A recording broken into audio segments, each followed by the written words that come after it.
It is time for the Athletic Aesthetic Podcast here tonight from Suite 812 inside the Diamond Building alongside Trey and Vinny. I'm Josh Getzoff. That was a remarkable. That's it. There you go. Cut the camera.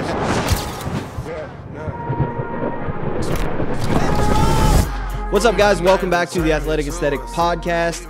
My name is Vinny. I'm your host. Super excited about today's episode. We have Josh Getzoff from the Pittsburgh Penguins. That's right. The voice of the Pens is here in the studio. Me and my boy Trey sat down and talked to him about everything that goes into becoming a broadcaster, his favorite moments as a broadcaster for the Pens. We actually redesigned a Penguin jersey with him, so we'll mock that up. You got to check that out on our Instagram and TikTok, all the social medias at Athletic Aesthetic Pod. And, you know, while you're here, like, share, subscribe. We really appreciate you guys helping us grow this show. We have some really cool things coming up, and we want you to be a part of that. So the best way to stay in the loop is to be subscribed. So please hit that subscribe or rate and review this if you listen on Spotify, iTunes, or any of the podcast apps. Please rate and review. That's what helps get us to the top of everybody's feed so we keep doing some cool things with this show. In the meantime, cop some merch at vc2art.com/AA merch. We got some new hats up on the site. You can see we got the patches, we got the t-shirts. Trey actually designed this t-shirt. Go show him some love, cop some merch. Really helps us keep things going here with the show. And shout out to our sponsors, the Pavement Group. Without them, honestly, this show does not happen in the capacity that it does on a weekly basis. So shout out to everybody that works there. We love you guys. And that's it, man. We got a great episode today. So without any further ado, let's get to it. Episode 25. Let's get it.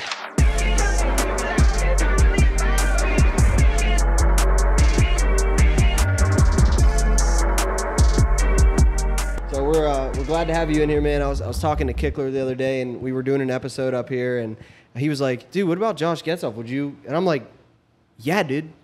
Text him now." Like, he's like, "Would you like to have him on the episode?" I'm like, of course. So cool, glad we could, make this work, and Trey's excited too. Very excited, man. Very excited. I can say I'm very excited because, one, I hear your voice all the time. I just didn't know what you looked like. Yeah. I ain't even gonna lie You're to the you. first person to say that to me. I was like, oh, he's gonna be an older gentleman. It's gonna be all right. Then I see you. I'm like, we are the same age. All right. It's perfect. Well, That's perfect. How old are you? Don't mind me asking. 34. 34? Yeah. Okay. Yeah. And so you started with the Penguins in 2017? 2015.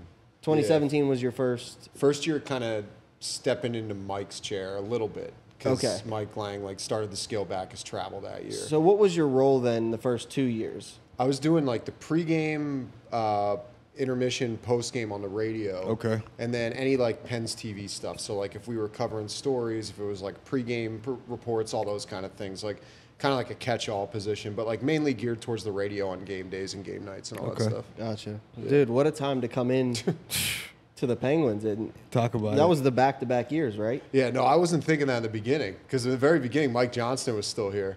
Oh, and I walked in, I'm like, oh, this team's loaded. We got Crosby, we got Malkin, Phil Kessel's here, Chris Letang. Killing it. Team's loaded. And then they were just brutal coming out of the gate that year. And Mike Johnston got fired right around Christmas. Mike Sullivan comes in. Yep. And, things turn around. The rest is history. I mean, it was unbelievable. That team was, I will say this, when you come in and you see a team like that and you're around those guys, we're lucky enough in our positions to be around them all the time. You root for them as guys more so than as a team. Right. And there was a lot of guys that made up a good team there. And you can see why they won. You could see why they go back to back. And then at the same token, as the years go by, you kind of miss some of that element that you had on those championship teams. You see why teams that win are so special when you're around them in those kind of settings. And those teams, I mean, obviously they were, but they were special groups. Yeah.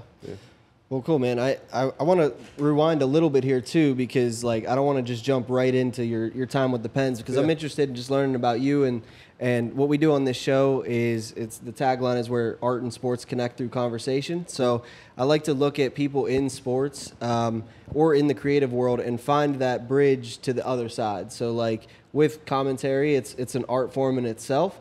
And so growing up, what were some of the ways that you expressed yourself creatively before you found your passion for commentary? So I was always really into sports. Like I feel like a lot of young kids are. Like you always think you're going to go pro in a sport. For me, it was always hockey. Like that's what I always wanted to play pro. Kind of realized when I was like 12 and not making the travel teams that were getting scouted that was not happening for me. But I always wanted to get involved in some way in sports. So like it started with just wanting to be an athlete. Then when I realized that probably wasn't going to happen, it started with, okay, how can I be involved and not be the athlete? And the first thing that came to mind then, I mean, we're young here, but like the newspaper was still a thing when we were little. Back in the day. So yeah, right. Like the kids nowadays, they don't even know what the hell that is. Like they're looking at their phones and all that It's a stuff. dying art. That's what we call that. It is a dying art. Radio is not, by the way. Let them know again. But I will say that, that was my thing. Like I'd get the sports page, I'd read through it, and I used to write stories like off the stuff that I would read, like, but in my own word of mouth type of thing. Like, I guess that was my first way of expressing it. And another thing I would do a lot, honestly, is I had like little tape recorders. We still have them back in my house. Like I grew up in the Philly area. Don't hold it against me, but I'm not gonna hold it too much against you. That's the end of the podcast. Cut it. Get him out of here. But so I have a couple recorders back in my house from like calling just random stuff. Like it could be like, I still remember there's like this random Vanderbilt, Northern Illinois college football game. No idea who I'm calling. I'm just calling them like number 10, number 7, like all this stuff.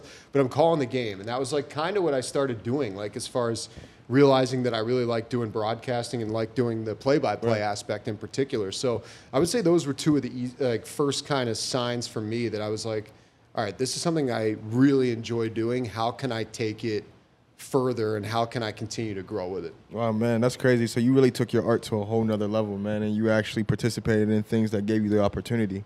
So my question to you is, you went to college, of course, right? Yeah. Mm-hmm. What school did you go to? I went to Ithaca College in New York. Ithaca. Yeah, you might remember it from Road Trip. That's You know what? Yeah, that's what I was like. I said, why do I know that name? When did that movie come out? Tom Green was not in my class, but that movie came out like mid '90s, I want to say. Yeah, and it's funny. It so either early 2000s or late '90s or something. But and they based it off Ithaca College where I went to school. Which, I mean, there's a lot of guys that smoke weed there. Like, that's just what it is. Like, it's very popular in the Finger Lakes, like that area, like a real good pocket for it. But that was kind of what they did in that movie. It was like, a lot of humor based off that. But it was actually shot at the University of Oregon. Wow. Really? So a lot of times when people come to Ithaca, like when my friends would visit me up there, they're like, "Where's that one place where the scene?" I'm like, "Not here." It doesn't happen here, brother. But yeah, that's where I went to school. So the one from Road Trip. Yeah. How did you find that school? It's similar kind of deal. Like I just wanted to find a place where I could do broadcasting. I could jump in. Like it was what I always wanted to do. Like I feel very fortunate that I've been able to kind of be not on a streamlined path, but like I didn't have to divert myself away from what I really love doing to get to where I want to be now. But like when I was looking at opportunities growing up, like I liked school. I knew I wanted to go to college. I knew I wanted to go to communications program somewhere. I initially thought I wanted to go to a bigger school like a Penn State. I like Michigan State, like some of those Big Ten type schools.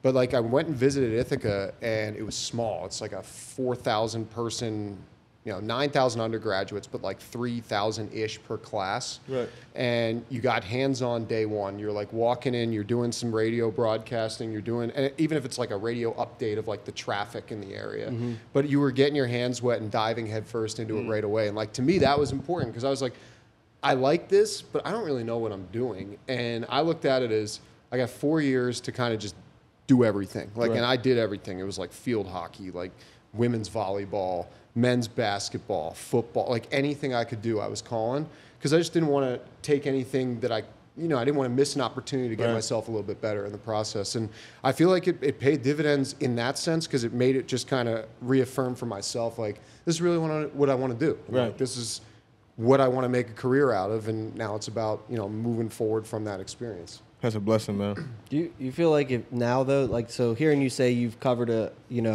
range of sports, do you feel like you could confidently step into any sport now because you cover hockey? Like hockey has to be the hardest, in my opinion, I would sport agree. It's nonstop. It's funny you say that. Like, I agree. I mean, I think, so when I'm done calling a game, like, we'll get on the bus afterwards, and I, like, sit down, and I'm just like, Like, it's a workout because you're like, I actually kind of call it, like, it's kind of weird to say, but I almost call it like a meditation when you're calling a game because you're so zeroed in on the game, even though it's not necessarily calm. Like, you're there, you guys could like throw stuff at me, like I'm not even gonna react. It's like totally zoned into what I'm seeing on the ice and following the puck and following the action, like following the flow of the game with my voice and all that stuff. Yeah, but it's just I don't know, it's just kind of always been something that I've looked at it as when I'm calling a game. I just get locked in that aspect, and I'm not really dialed into anything else. Like, phone's on Do Not Disturb. There's nothing that's happening that's going to distract me. But to your question, like, I feel like, in a weird way, I've always had the most respect for baseball broadcasters. Now, I feel like things change now with them having the pitch clock and everything. It's like with that Pirates game the other night, it was like 2.5 hours. Like, the sun was still up when the game ended. That's usually never happens. No, you're talking 3+, like guaranteed.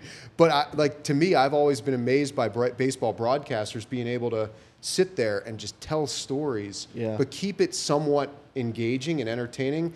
Every night, like 162 out of 365, That's you're true. working and calling a game. Like, I got 82. And I wish there were more. Like, sometimes there are, not this year, but like sometimes there are with the playoffs and stuff. But, you know, you even on back-to-backs, sometimes you're like, all right, like, we talked about this last night. Like, we talked about that. We got to find all new angles. Like, those guys are doing it every day. So I give them a ton of credit. But I feel like I could step into any sport and kind of hold my own, but I'm definitely happy with what I'm doing right now. That's awesome. So who was a commentator that you looked up to growing up? Yeah, so like I said, I grew up in the Philly area, but Harry Callis was the Phillies broadcaster. He was kind of like a cross between like Myron Cope and Bob Prince here. Like, definitely a personality, definitely like to have some fun, but like was the voice of so many generations and like big moments. And he was the Phillies guy. And I've always kind of been a nerd with the radio. Like, I love the baseball on the radio. Okay. I'll pop it into my car while I'm driving around. If it's like during a game, I find it, I listen to it. Even if it's teams I don't care about, like, that's something I'm always into. So he was the baseball on the radio guy for me, especially when I was really young. Like, we'd be driving with my family wherever we'd be going in the summer and just have him on. He had this like real deep, crisp voice and like just had great command over the game. And he called games until I was a sophomore in college, and then he passed away. But he was definitely a guy. Like, that was probably, whenever anyone asks, that's the first guy that comes to mind. Like, I never wanted to be like him. Right. I've said that here too, like with Mike Lang. I'm sure we'll get to that. But like, I never wanted to be like anybody, but I've definitely taken inspiration for how guys handle themselves and the impact they have like in their position. And his was like, in the Philly area, there's no one revered higher. I got a question for both of you because you're very, very good at this, believe it or not. So it's a compliment. Yeah, it's a great compliment. It's a little backhanded, but it was a great compliment. I knew there was gonna be some sort of backhanded. Nah, but like, artist, commentary, athlete, doesn't matter. We all have a flow state, right? Mm-hmm. So explain to the crowd, the audience that we have that do watch this podcast and listen to this podcast, what is it like in your personal flow state? Because you said the phone's off, you can't hear nothing, you can't see nothing, you're just focused on the game. I know Vinny said, bro, I could sit there for hours and not even realize I've been on this painting for hours. Yeah. And then as an athlete, they talk about 100,000 fans. I'm like, when? Where? I didn't even pay attention to them. You know what I mean? There's sometimes you hear them, but you barely do because you're so locked in. So express both of you on what your flow state's like. You want to go first? Yeah, I mean, we actually talked about this briefly the other day, so I'm glad you brought it up. But yeah, I feel like it's for me, I struggle to control when I can tap into that flow state. So for you, I have another level of respect because when that buzzer goes, you got to be locked in. Where for me, I'm just not locked in right now. So I'm going to scroll on Instagram for like 20 minutes. And then like when I feel that inspiration kick in, then I'm like, jet stream. I'm like, I'm in it, you know? It might be 3 a.m., but I'm in it. But like for you, it's a different kind of, you gotta really, so actually maybe you can help me. How do you get yourself prepared to get into that jet stream when you need to? So we have, like, with the radio, there is kind of, as you mentioned, there's almost like a cadence of going into it because we have the programming in our ears. You have a pregame show on, like, say it's a 7 o'clock game. We have our pregame show on until like 6:55. Then there's a commercial break, and we know what's coming to us out of that. So like 6:55-ish is when I'm kind of like, for a normal game, I'm kind of getting into that state of like, okay, it's going to come to us in 3-4 minutes. Phil Bork and I are going to take it up until the national anthem. Then we take a commercial break. Then the puck drops and it's on. So it's like, Phil and I try to set the tempo right off the bat with just a kind of an engaging conversation about various topics that are going to feature in that game that night. What they used to do is they would just come to him and he would have a bunch of stats. And then when I took over for Mike, I think we found that a lot of our conversation was good. Like it was just natural, kind of like we're having now, generic, like not generic, like organic. Right. And it flowed really well and it kind of set the table for the game. So that's kind of how, at least in my mind, that to me, I wouldn't say I'm totally locked in when that's happening because it's just a free-flowing conversation. I'm honestly not even watching the ice. Like if you're the ice, I'm sitting here looking at Trey like this, and I'm not like it's not even in my mind yet. But when we break and then we're standing for the anthem, like I do the same thing every time. I close my eyes and I take three real deep breaths to the point that if my mouth is too close to the mic, it's like. When I was editing my own podcast, that was the one thing that I was so excited to get rid of was having to listen to myself breathe, or like if you had a stuffy nose, and you get that whistle when you breathe in. And you can't once you hear it once, you can't not. Yeah. I'm like everyone hears this. Meanwhile, it's just you because you're editing. Right. Anyways, I mean to interrupt. My bad. No, I feel you with that. But so I'll do that, and then kind of when I come out of that. Like, the first time I did that, I remember thinking, if someone were to look up in the booth right now, they'd be like, what the hell is he doing? Because I'm just, standing there with my eyes closed, taking deep breaths. But then, once I come out of that, I'm, ready. And to your point, some night you got a cold. Sometimes you're not feeling good. There's stuff going on, but, you got to just be ready at that point. So, that's kind of how I program myself. Then we come back. I bring it back. It's usually the starting goalies. And then I have, a sponsor read before the puck drop. With radio, we do have to, I take this seriously that you have to say, we're your eyes and ears. So, the Penguins are wearing their black home jerseys tonight with the black socks, black helmets. The Flyers are wearing their road whites with the red, or, the orange shoulders and the black, that kind of thing. So you get a little bit of an image in your head, and then I'm doing the puck drop, and then it's Dude, I love that when radio people describe the uniform, because for me, that's my thing. So when they do that, I'm like, oh, okay. I can actually, because I have a very photographic memory. So when you do stuff like that, it really helps me paint the picture of what I'm listening to. So I was telling him, we initially we're going to maybe start off with this, but I forgot about it. But anyways, I was curious. Yeah. 2 questions. We'll start with this, okay? Yeah. To get going, what is your top 3 Penguin jerseys of all time? All right, that's a great question. So I was going to actually tell a story. You kind of put it in my head, but I'll tell it because it's my favorite one. I'll start from 1 and go down to 3. So the Penguins came back, I think it was last year, with the Pittsburgh. So we're in the booth before the game, and I'm thinking to myself, I'm like, how am I going to describe this? I'm like, the Pittsburgh, block letters. They go from the right shoulder to the left hip. You may remember it. And I'm like, from the 90s, I'm like, no. I'm just going to be myself here. I was like, you may remember this from Snoop Dogg wearing this in the Gin and Juice music video. That's exactly what jerseys they have on tonight. Phil Bork looks at me like, what? And I'm like, trust me, that's going to resonate. And then people, you know what I'm talking about, though, when you hear that. But that's my favorite jersey. I love that jersey. Hold on. But if you're going to mention Snoop Dogg, you got to give me a little line from that song. I need to hear that. Laid back. Yeah, my money on my mind. Hey, okay. I got some stuff in there. But yeah, dude, actually, it's really funny you say that because it's the best way to describe that jersey. I did a pair of cleats last year for Ray McLeod when he went to actually, this was still when he was with the Steelers. And he said he wanted to do a Snoop pair from that music video. And I'm like, bro, you have to do the portrait of him wearing the Pittsburgh jersey. And he was like, I don't know what you're talking about. And I'm like, dog, this so he just wanted it but didn't realize oh, man. And I was like, dude, the connection. And then we ended up going in a different route with the cleats anyways. But I've been wanting to do that on a pair of cleats ever since. You might as well, bro. Just do it to do it. Some custom shoes for games this year from you. Hey, I'm ready. See, the one thing I appreciate from both of you from a whole different standpoint, because I was an athlete, I don't really know much about being in from the perspective that you're currently in. But the one thing that we talk about a lot here is that the athlete never leaves, right? And I could see that athlete side of you coming back out from when you played hockey, right? Yeah. Before you get into the game to commentate. You're locking in, you're taking the time, you're taking deep breaths. So I always talk about, on occasions, we talk about good anxiety. Yeah. Everything has a good and a bad. Everything, a yin and a yang. Game anxiety can be good or it can be terrible. Right.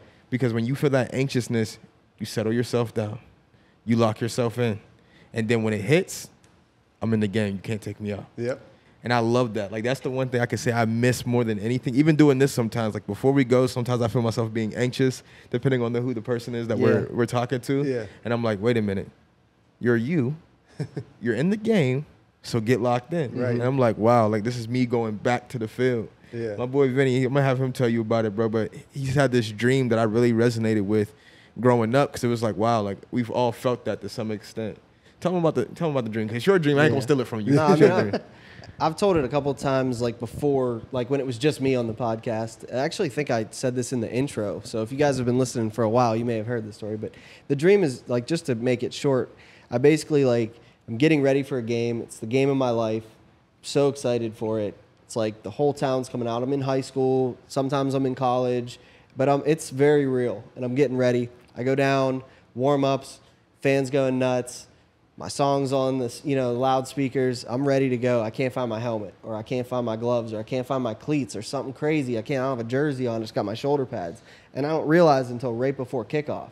So I run up to the locker room trying to find it. I'm sorting through everything. There's been times where I've literally went to Dick's Sporting Goods in my dream to try to get another pair of gloves real quick. And I'll be like, I'll be back before the second half. And I get back, and I might come back and, like, right when I step foot onto the field, wake up.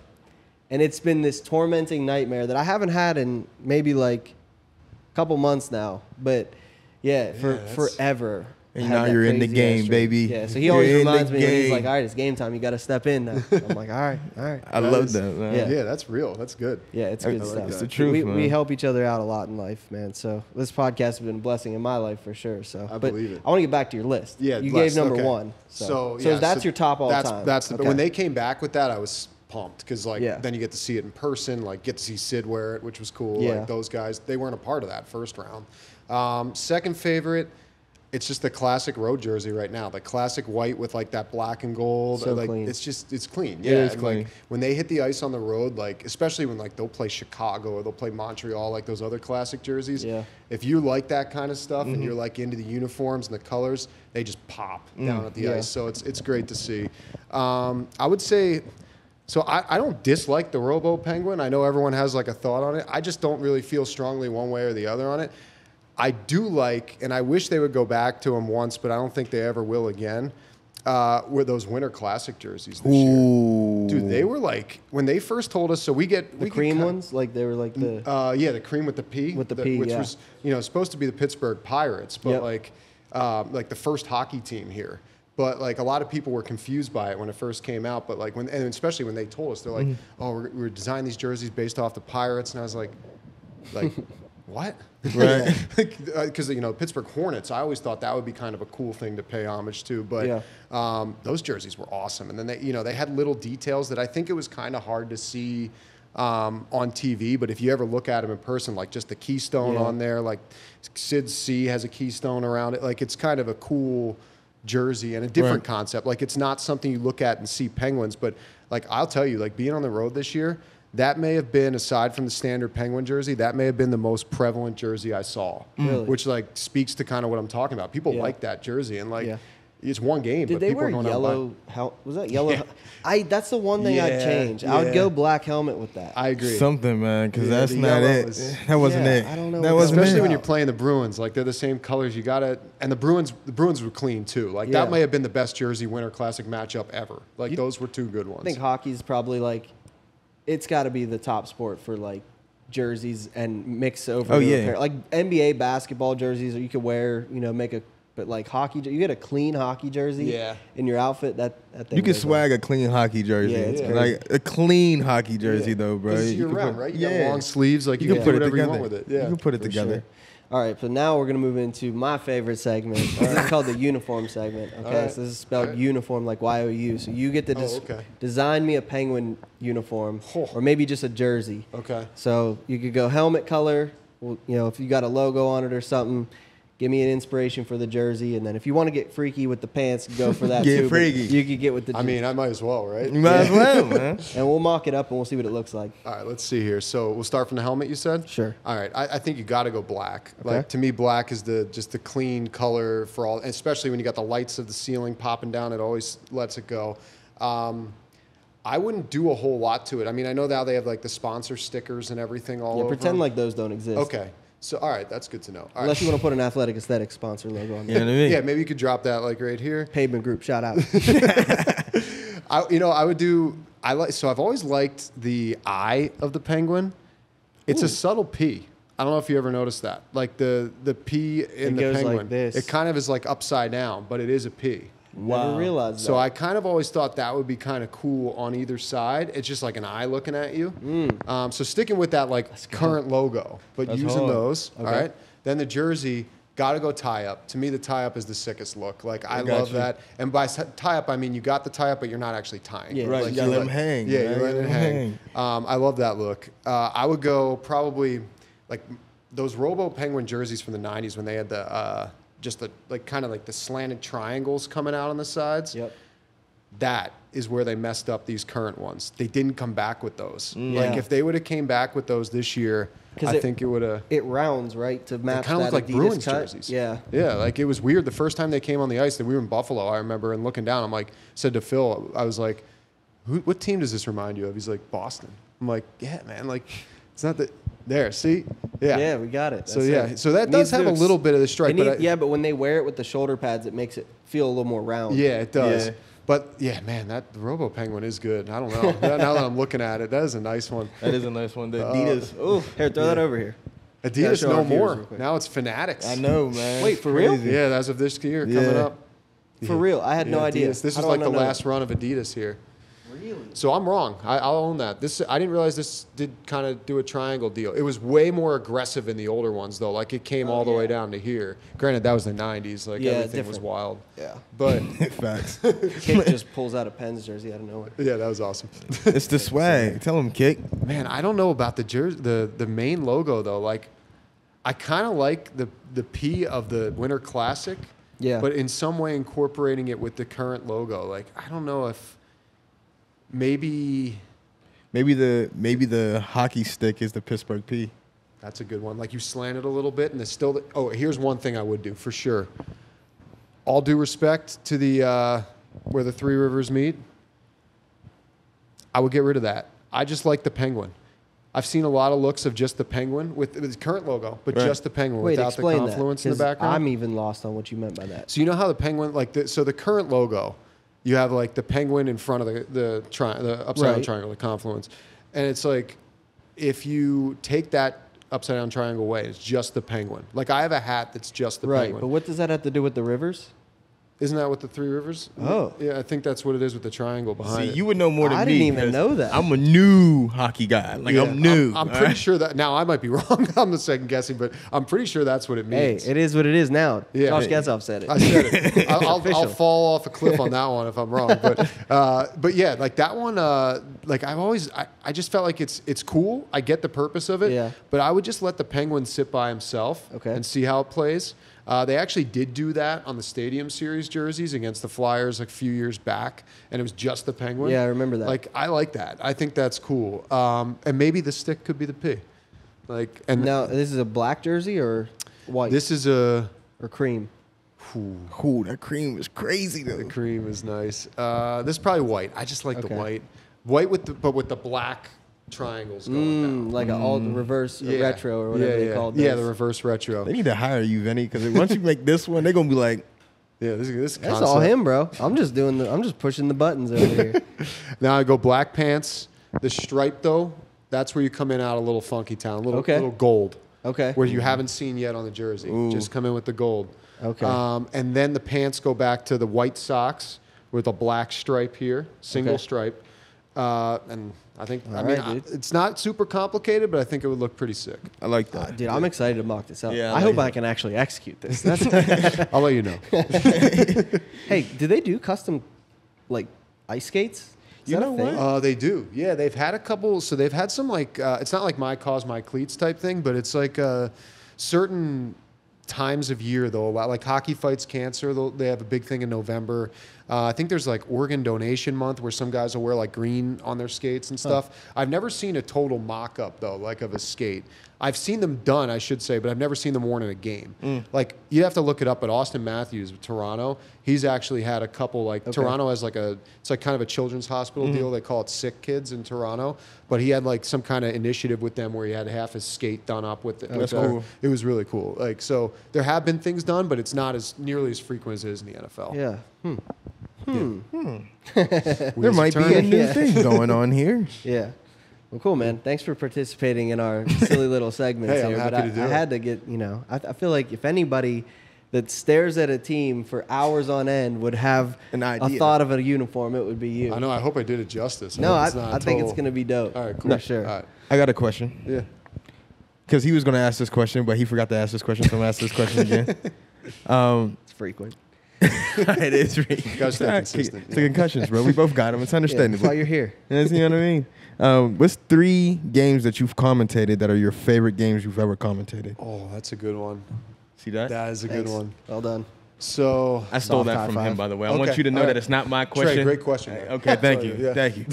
I'm just messing. No, it's all good. I don't care as long as it's asked. I would say, dang, three games.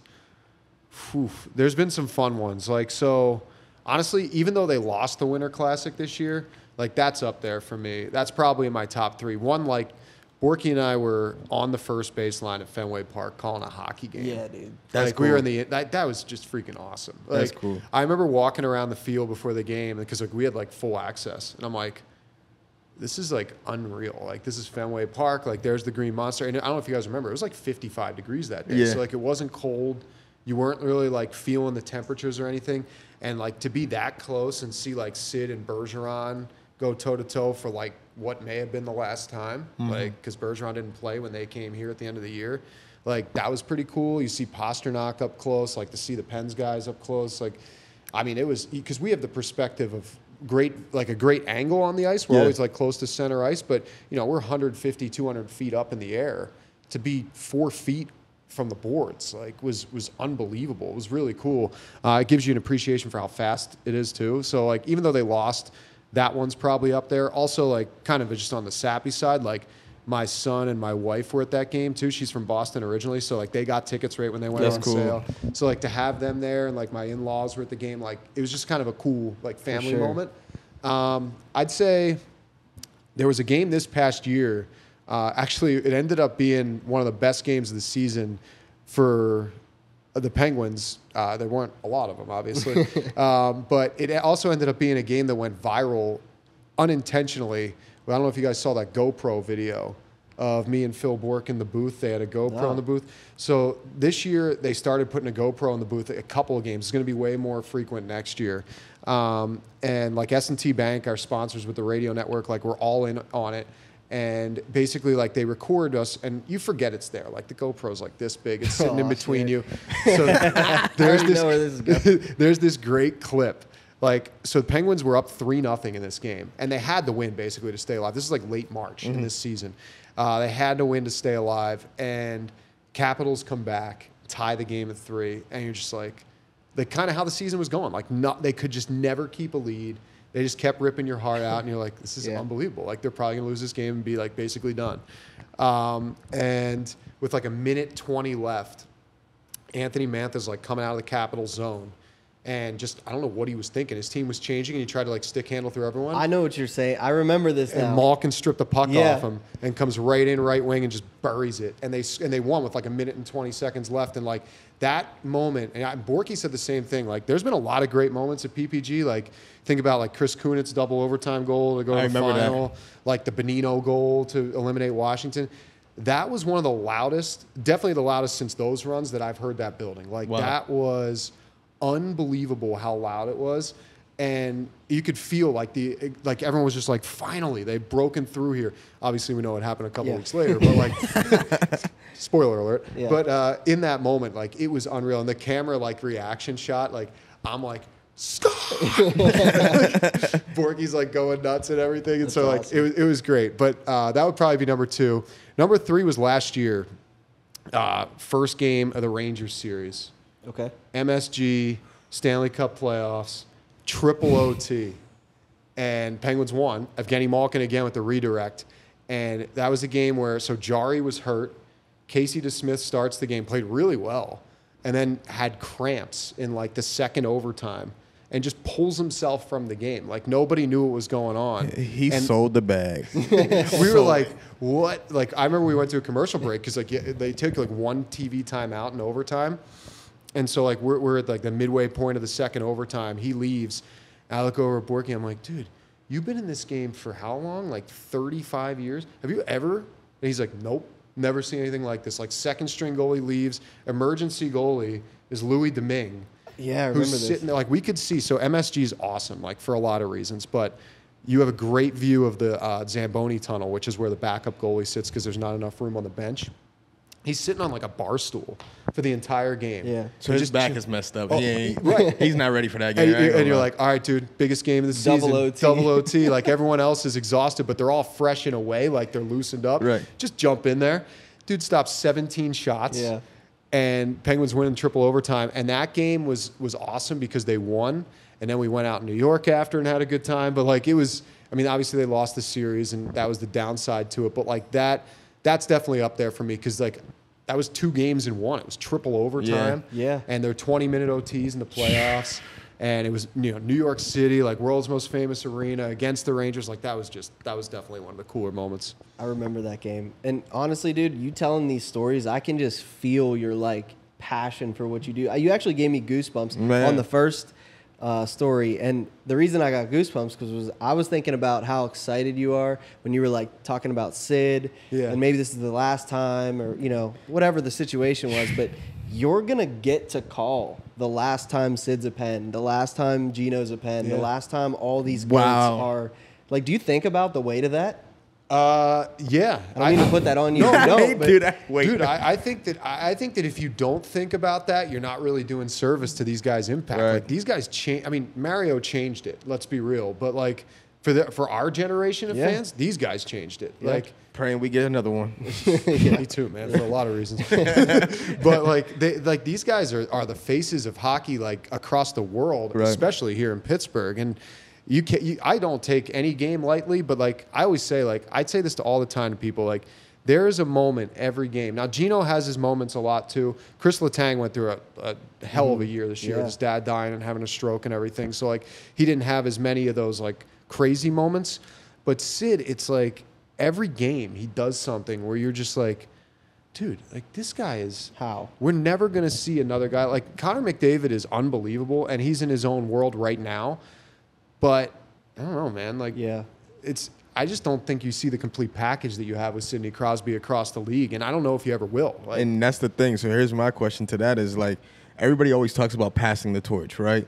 There was MJ, then there's LeBron, right? You know what I mean? So when you think of passing the torch, left out Kobe, but sorry, Kobe Bryant, Philly. You know what I mean? Philly boy, I can't not say it.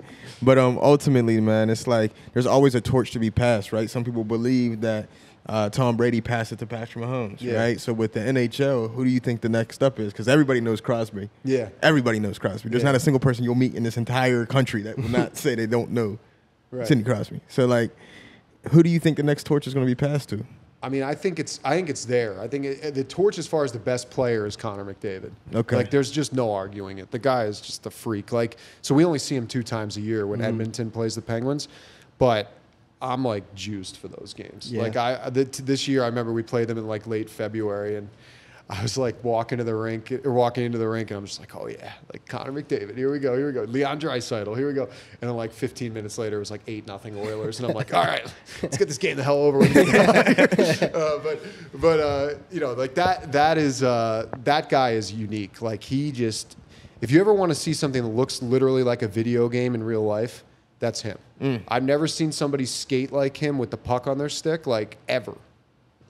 That's unique. Sid's just so strong and so able to protect the puck, and he can move. But like Connor McDavid is just like heads and shoulders above so many other guys right now. Like he is the clear-cut best player in the game, but there's a difference between the best player in the game and the most accomplished player in the game. And you know, he's got the personal trophies. Like, he's going to win another MVP this year. But Sid's got the cups. Sid's got the gold medals. Sid's got the World Cup of Hockey. He's got the World Junior. Like, no one's going to match his trophy case. Like, I don't know. Like, Connor McDavid's, like, mid-20s now. Like, Sid had won already in 2009 at this point. Yeah. So, like, he'd already had his cup. So, like, these kind of things, when you encompass it all to who the quote-unquote GOAT is or who the best player is, like, it's definitely Connor as far as player, but package, it's still Sid. See, that's how they feel about MJ and LeBron. Yeah. LeBron's the best athlete you ever seen on the court. Yep. But in retrospect, in terms of, we're talking about championships here. It's a winning business, man. And Yeah. and not saying that he's still not great. Connor McDavid sounds like he's incredible. He is incredible. I didn't know his name all like that. I knew Sidney Crosby, and I didn't even like hockey when I was a kid. But hey, all I'm saying is trophies talk. Yeah, and he might get those cups. Like, I'm not saying Edmonton's got a good team. Like, he might still win those Stanley Cups, but he hasn't yet. And until he does, like, you can have an unbelievable singular career. Like, that was what Ovechkin was trending towards. Right. But then they eliminated the Penguins in 18, and he got that cup. And, like, I mean, maybe it'll piss Penguins fans off, but, like, good for him. Like, Right. he's the greatest goal. He potentially, when he retires, is going to be the greatest goal scorer in the history of the game. He should have a Stanley Cup. Right. And he's got one. So, like, that's important. That's But how many does Sidney have? Man, from what One. I know, Say it with me. Not two. not two. LeBron. Give me three. Nice reference. Give me three. That's all I got to say is three. Connor, how many does Connor McDavid have? Zip. Damn. Now, I don't know if we'll end up with you on the show one day, but right now, buddy, I know zero's not as good as three. That's all I know. But he, you know, it might happen for him. It just hasn't yet. Man, oh man. Well, cool, man. I mean, I can feel like I can talk to you forever. Is there something that you would maybe want to say to somebody? Like, what would you want someone to say to yourself? You know, maybe coming up, you're like, you love sports, you want to be involved in sports someday, but you have no idea how. Like, what's a good way to test out and see if broadcasting would be good for you? I mean, I think today's media climate has evolved so much. Like, you have podcasts. This is a form of broadcasting. Like, you have, you know, radio, you have TV, you have journalistic types of avenues now, like The Athletic and like some of these online print companies that weren't around when we were younger and like getting involved in stuff. But to me, I just say, like, the one thing that I've always subscribed to is, like, I never believed that if I had an opportunity that I was not going to take advantage of it. Like, I was just like, I've always said this. My wife like laughs at me at times. I'm like, just let me in the room. Just let me in the room and I'll do the rest. I love that. Like, I believe in my abilities. And I'm not saying that from a cocky mindset. I'm just like, I really You feel have like, to feel that way. yeah, like, you have to believe in yourself. Like, there's a difference between believing in yourself and being cocky. And I'm not someone who's going to walk in and try to, like, swing it and act like I'm the coolest guy in the room. But, like, if you give me the opportunity, I'm hoping that you'll come away saying, damn, that guy did a good job. Like, that's all I'm looking for. So, like, I would say if you're somebody who's going into this line of work, like, you got to believe that you can do it, one. And you got to believe that when you get the opportunity, because you don't know how that's going to come. Like, for me, when I started at Ithaca, my first game was women's field hockey. I never watched field. I mean, maybe I did in high school for reasons, but I never watched field hockey in my life before I went to college, Right. and I never called it. But I dove in and I'm like, I'm gonna do a good job at this. Like, I'm gonna figure this out, and I didn't.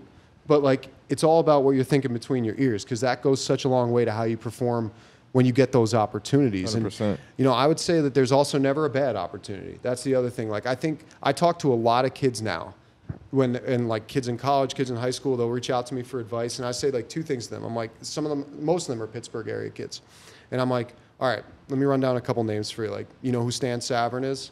They're like, yeah. I'm like, okay, he's from Cleveland. You know who Dan Potash is? Yeah. Okay, he's from San Diego. Like, you know who Mike Lang is? Yeah, he's from Sacramento, California. Like, these people moved for opportunities. They came to find opportunities. Like, they didn't sit stagnant. They didn't like just kind of settle with where they were. They kept pushing themselves forward, and look what they ended up being. Like, the best in their profession. And in this city, like, I mean, Mike's case and Stan's case, legends. In Dan's case, in his own mind, a legend. I love Dan, though. He's the man.